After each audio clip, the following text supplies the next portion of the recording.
तो हेलो प्यारे प्यारे बच्चों, आप सभी का स्वागत है आज की इस नए वीडियो में नए टॉपिक के साथ। बच्चों, आशा करता हूं कि आप सभी बहुत ही मस्त होंगे और अपने अपने पढ़ाई में अच्छे से व्यस्त होंगे। तो आज के इस प्यारे से लेक्चर में बच्चों, आज के जो लेक्चर है सेकंड होने वाला है विद्युत चुंबकीय तरंग के अंतर्गत। दूसरा लेक्चर होने वाला है पहला लेक्चर में बच्चों विद्युत चुंबकीय तरंग क्या होती है इसके बारे में संपूर्ण जानकारी आपको दिए थे। आज के इस टॉपिक में बच्चों, आज के इस दूसरे टॉपिक में विद्युत चुंबकीय स्पेक्ट्रम क्या होता है एवं इसके कितने प्रकार होते हैं इसके बारे में संपूर्ण जानकारी आपको बड़ी आसानी से देने वाले हैं। तो ये जो टॉपिक है बच्चों विद्युत चुंबकीय स्पेक्ट्रम, आपके बोर्ड एग्जाम में 3 नंबर में जरूर से पूछ लिया जाता है। तो आपको इसको क्लियर करना जरूरी है कि आखिर इसका परिभाषा क्या होता है, ये कितने प्रकार के होते हैं। तो आज की इस वीडियो में बच्चों उसी को हम लोग पूरा डिटेल से जानकारी आपको देने वाले हैं। तो चलिए अब हम बिना किसी समय गंवाए विद्युत चुंबकीय स्पेक्ट्रम क्या होता है इसको यहाँ पर समझने का प्रयास करेंगे। तो देख सकते हैं बच्चों, जो तरंग होता है समझेंगे यहाँ पर क्या है, तरंग है, मान लेते हैं ये क्या है, तरंग है। अब बच्चों कुछ भी तरंग होता है, कोई भी विकिरण होता है, तरंग कह ले, विकिरण कह ले, चाहे किरण कह ले, बात एक ही है। तो कोई भी तरंग होता है उसका क्या होता है, अपना एक तरंग दैर्ध्य होता है। क्या होता है बच्चों, तरंग दैर्ध्य होता है, तरंग दैर्ध्य होता है। देख सकते हैं कोई भी तरंग होता है उसका क्या होता है, अपना एक तरंग दैर्ध्य होता है। अब देख सकते हैं बच्चों क्या होता है, कोई भी जो तरंग होता है वह तरंग दैर्ध्य के जब बढ़ते क्रम में क्या होता है, बढ़ते जाता है तो एक क्या प्राप्त होता है बच्चों, स्पेक्ट्रम हमको प्राप्त होता है। क्या प्राप्त हो जाता है, एक स्पेक्ट्रम प्राप्त हो जाता है। और इसी को बच्चों विद्युत चुंबकीय स्पेक्ट्रम कह दिया जाता है, इसी को विद्युत चुंबकीय स्पेक्ट्रम कहते हैं। देख सकते हैं क्या बोला यहाँ पर, जब कई सारे तरंग आपस में मिलकर क्या होते हैं बच्चों, तरंग दैर्ध्य के बढ़ते क्रम में व्यवस्थित कर दिए जाते हैं तो कुछ हमें क्या प्राप्त हो जाते हैं, यहाँ पर स्पेक्ट्रम प्राप्त हो जाते हैं। इसे ही विद्युत चुंबकीय स्पेक्ट्रम कह दिया जाता है। चलिए इसी को परिभाषा सही समझने का प्रयास करेंगे। रटना बिल्कुल भी नहीं है बच्चों, हमारा यही उद्देश्य है कि आप इसको एक एक समझ कर याद करें, रटने वटने का काम बिल्कुल नहीं करना है। तो विद्युत चुंबकीय स्पेक्ट्रम क्या है, जब गामा किरण, एक्स किरण, पराबैंगनी किरण, दृश्य विकिरण, देख सकते हैं बच्चों किरण कहे चाहे विकिरण कहे बात एक ही है, दृश्य विकिरण और अवरक्त विकिरण तथा सूक्ष्म तरंग और रेडियो तरंगों को तरंग दैर्ध्य के बढ़ते हुए क्रम में रखा जाता है। देख सकते हैं, मान लेते हैं कि यहाँ पर बहुत सारा तरंग है। कितना तरंग है बच्चों, 1 2 3 4, और कौन सा है, अवरक्त विकिरण 5वां हो गया, सूक्ष्म तरंग 6वां हो गया, रेडियो तरंग क्या हो गया, 7वां हो गया।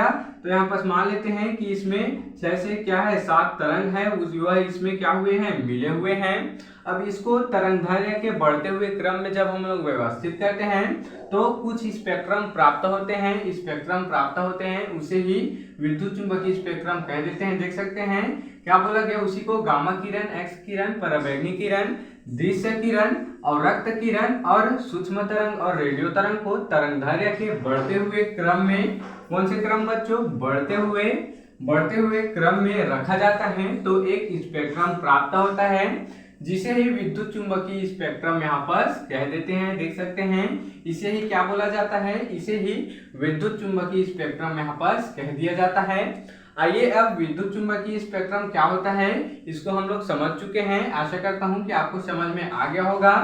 कुछ भी नहीं है बच्चों, जब कई सारे तरंगों को तरंग दैर्ध्य के बढ़ते हुए क्रम में व्यवस्थित किया जाता है तो एक स्पेक्ट्रम प्राप्त होता है, इसे ही विद्युत चुंबकीय स्पेक्ट्रम कहते हैं। तो आशा करता हूं कि आपको स्पेक्ट्रम क्या होता है, विद्युत चुंबकीय स्पेक्ट्रम क्या होता है समझ में आ गया होगा। अब हम लोग इसके कुछ प्रकार हैं उसको समझने का प्रयास करते हैं। तो मुख्यतः इसके 2 ही प्रकार होते हैं। देख सकते हैं इसके 2 ही प्रकार होते हैं, पहला दृश्य स्पेक्ट्रम, दूसरा क्या है बच्चों, अदृश्य स्पेक्ट्रम। तो सबसे पहले इस दृश्य स्पेक्ट्रम को समझने का प्रयास करते हैं। तो ऐसा स्पेक्ट्रम जिसे हम अपने नग्न आंखों से देख सकते हैं उसे ही दृश्य स्पेक्ट्रम कहते हैं। क्या बोला गया, जिस स्पेक्ट्रम को, जिस तरंग को, जिस किरण को हम लोग अपने नग्न आंखों से देख सकते हैं, खुले आंखों से देख सकते हैं, इसे दृश्य स्पेक्ट्रम कहते हैं। और बच्चों अदृश्य स्पेक्ट्रम किसे कहते हैं, अदृश्य स्पेक्ट्रम ऐसा स्पेक्ट्रम जिसे हम अपने नग्न आंखों से नहीं देख सकते हैं। तो उसे अदृश्य स्पेक्ट्रम कहते हैं। देख सकते हैं ये तो नाम ही से सिद्ध है बच्चों, दृश्य यानी कि देखा जाने वाला, अदृश्य यानी कि जिसे हम नहीं देख सकते, उसके लिए अदृश्य शब्द का उपयोग करते हैं। तो दृश्य स्पेक्ट्रम क्या है जिसको हम लोग देख सकते हैं, अदृश्य स्पेक्ट्रम क्या है जिसको हम लोग अपने नग्न आंखों से, खुले आंखों से नहीं देख सकते हैं। अब बच्चों ये जो अदृश्य स्पेक्ट्रम है इसके भी दो प्रकार होते हैं, इसके भी दो प्रकार होते हैं। पहला क्या है अवरक्त स्पेक्ट्रम और दूसरा क्या है बच्चों पराबैंगनी स्पेक्ट्रम। देख सकते हैं पहला क्या है अवरक्त स्पेक्ट्रम, दूसरा क्या है पराबैंगनी स्पेक्ट्रम। अगर बच्चों आपके बोर्ड एग्जाम में ऐसा पूछ लिया जाए विद्युत स्पेक्ट्रम क्या होता है तो आपको इसको लिखना होगा, एवं उसके प्रकार के बारे में पूछे तो दो प्रकार को आपको वहां पर लिख देना है। आपको 3 में 3 नंबर यहाँ पर मिल जाएगा, 2 नंबर का आएगा तो 2 में 2 नंबर आपको यहाँ पर मिल जाने वाला है। तो अगला जो टॉपिक है बच्चों उसमें हम लोग गामा किरण, एक्स किरण, जितने भी किरण है, सूक्ष्म तरंग, रेडियो तरंग, इसको हम लोग डिटेल से जानकारी आपको देने वाले हैं। तो आज की इस वीडियो में बस इतना ही बच्चों। तो आज की इस वीडियो में हम लोग विद्युत चुंबकीय स्पेक्ट्रम उसके प्रकार को समझ चुके हैं। आप इसके स्क्रीनशॉट यहाँ पर ले सकते हैं। तो बच्चों आशा करता हूं कि यह टॉपिक आपको जरूर से समझ में आया होगा और ऐसे ही और इम्पोर्टेंट टॉपिक के लिए मेरे इस चैनल में बने रहिएगा। अगर आप इस चैनल में नए हो तो इसको जल्दी से सब्सक्राइब करके बेल वाले आइकन को दबाकर प्रेस कर लीजिएगा, ताकि आपको मेरी ऐसी अच्छी इंफॉर्मेटिव वीडियो की नोटिफिकेशन सबसे पहले आप तक ही पहुंचती रहे। तो चलिए बच्चों फिर मिलते हैं किसी नेक्स्ट वीडियो में नए टॉपिक के साथ। तब तक के लिए जय हिंद, जय भारत।